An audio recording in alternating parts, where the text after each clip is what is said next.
So when you get out to the job site, remember we need to get at least 2 elements of our triangle. The overall run of our building. We can figure out what our rafter is going to be just from that. And of course the other element that we need to know is the given pitch. Now our architect here said that we need to frame a 6/12 pitch. So we have our 6/12 pitch. Let's find out what the run of this rafter is going to be.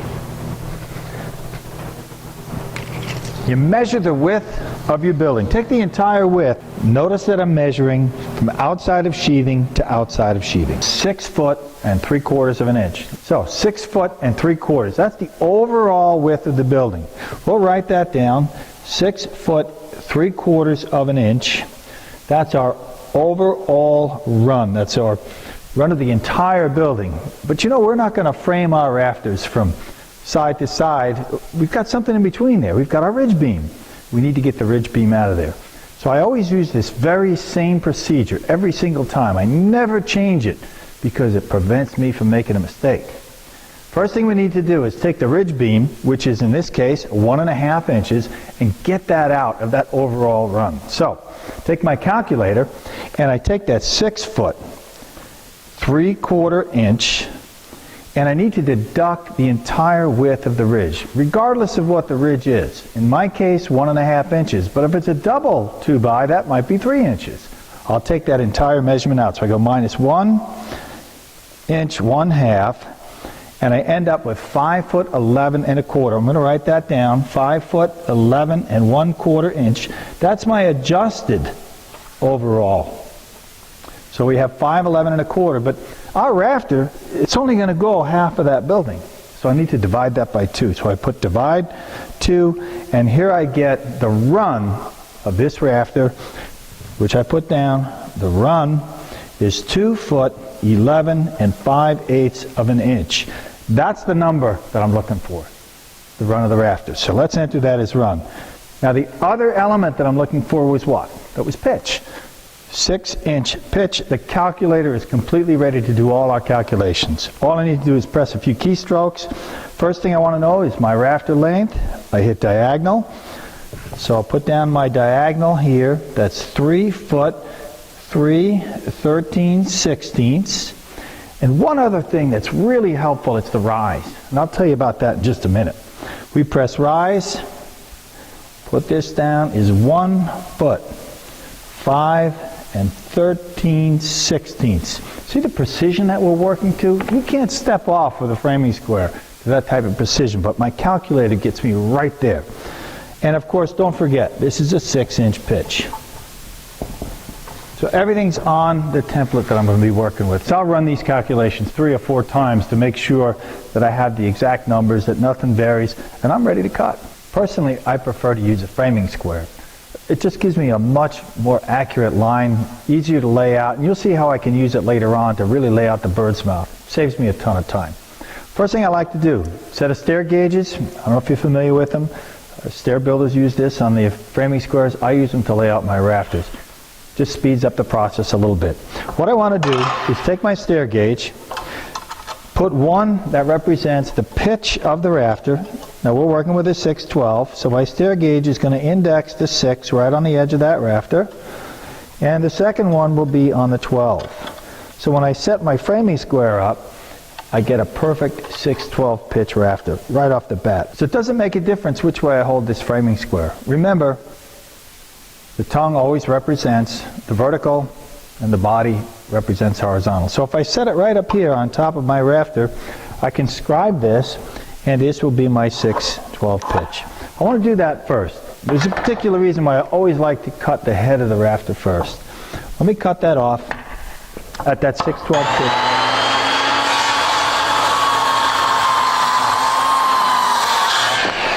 All right, just made a little stand here so you can see it. Remember, what we're looking for is the diagonal measurement of this rafter that we calculated. 3 foot 3 13/16 to that precision. Again, here's why I put that long point on there. Just hook right on, find 3 foot 3 13/16 right there. So I'll take and make our mark. That's the length of that rafter. Take your framing square, still got your gauges on it, and we want to put a parallel line, parallel to that plumb cut of the rafter. Get right on that mark, and draw your parallel line. This is the line that represents the outside of the building. So right up in here is where that seat cut goes. Now remember, we're going to do a 4-inch seat cut. Now the reason for the 4-inch seat cut is because we have a 3.5-inch plate and a 1/2-inch sheathing. Easiest way to do that, take your framing square and pay attention to the numbers here. This is the angle of that seat cut. If I pull that framing square to hit 8 inches on this line, notice this is at 12. Here's 4 inches. 1, 2, 3, 4 inches. Just draw your line. I really don't think much about this. I just go for that 8, or if it's a 3.5-inch seat cut, I'll pull it to the 9.5. So here's our 4-inch seat cut right there. Seat cut's completely marked out. Now while you're here, we've got an overhang to deal with. I want a 6-inch overhang. I slide it back so the 6-inch intersects my line, and now my framing square is exactly 6 inch, and I make that plumb line for the outside of my fascia. While my framing square, this just happens to work out, I can come down, say 4 inches. You want that for your subfascia. Slide your framing square and mark again. We're going to cut that out. We're going to cut this out. That's my rafter right there. That quick and that easy, using the calculator and your framing square. So now we're ready to cut this rafter. One thing when you're cutting your rafter, always take time to set yourself up to work comfortably. Don't be hanging over the work. Make sure it's set up on a nice workbench. Maybe a couple of stickers so you can get your saw in here and not really fight with this. So, cut the bird's mouth first.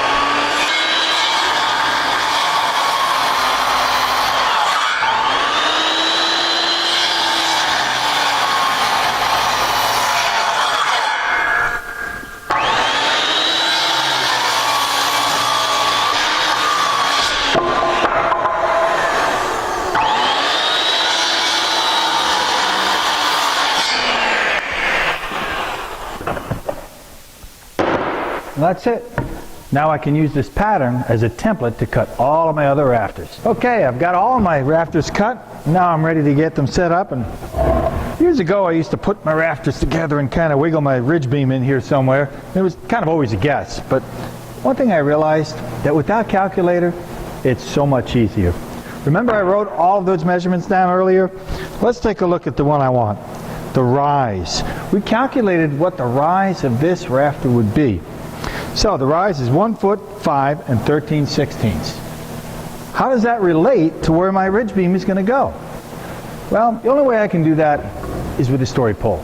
Let me show you how to do that. It's real easy. We know the rise. We had calculated that earlier, but there's one other dimension that's going to affect how high that story pole is going to be, where our measurement's going to be, and that's the height above plate. Let me show you.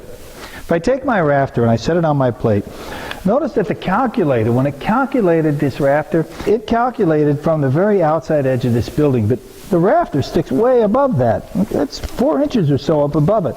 So this area here is called the height above plate. How much this rafter projects in this plumb line above the plate of the building. What I want to do is take my measurement right along that line, and what I found is that I have a 4-inch height above plate, critical dimension. So I'm going to write that down right now on my rafter. My HAP is 4 inches. So the dimensions that I need is the rise, which we said at first is 1 foot 5 13/16. So mark that out. Make sure you label each one of these. You'll get confused. I do it all the time. If you don't label them right away, you get confused which line is which. So write it down. This is the rise. This is our calculated rise. Now that height above plate, that rafter is 4 inches above the plate. And when we look at the rafter, that 4 inches is also above what we call the measuring line of the rafter. If we were to draw an imaginary line at this point on the rafter and follow it parallel all the way up, it would come 4 inches down from this point. That's why we can use the height above plate dimension. So we need to add that 4 inches to our story pole. So right now, from the rise, measure our 4-inch height above plate. And label that too. So that's our HAP. What that actually corresponds to is the very top of the ridge beam.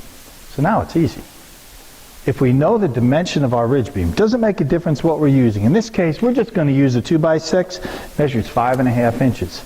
Measure down from the top of that ridge, that 5.5 inches, and make another mark right there. This dimension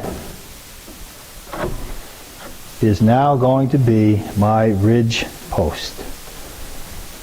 Mark it. And here's where we want to cut.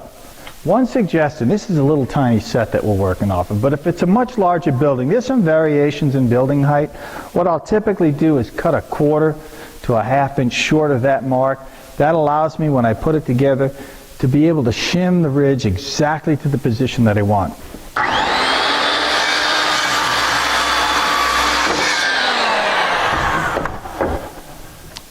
Now I got the post, but where do we put it? Remember that run that we calculated, that adjusted run? I use that to set my ridge post. Makes it a lot quicker and easier. Since my ridge post is the same width as my ridge beam is, all I need to do is take that run, that adjusted run we calculated earlier, which was 2'11" and 5/8. Essentially what we're trying to do is find one edge of the ridge post.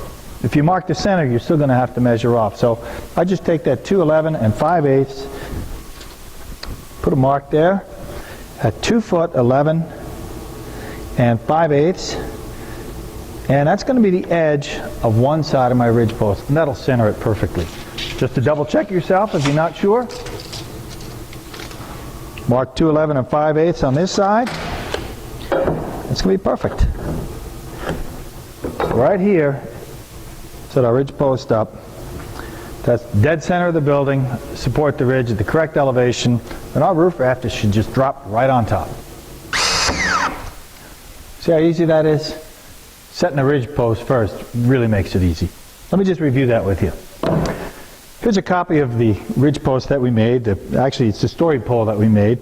And let's just take a look at it. Remember, we did first the calculated rise. This was the rise that the calculator gave us. It came up to this point here. To that line, we added the height above plate. That was that 4 inches. So from here to here is the height above plate, and that corresponds with the very top of the rafter. From that point, we take the depth, whatever it is, whatever our ridge beam is going to be, we measure down that amount, and there's our next mark. Cut our ridge post at that height, and it's perfect every single time. And I just love it when a plan comes together.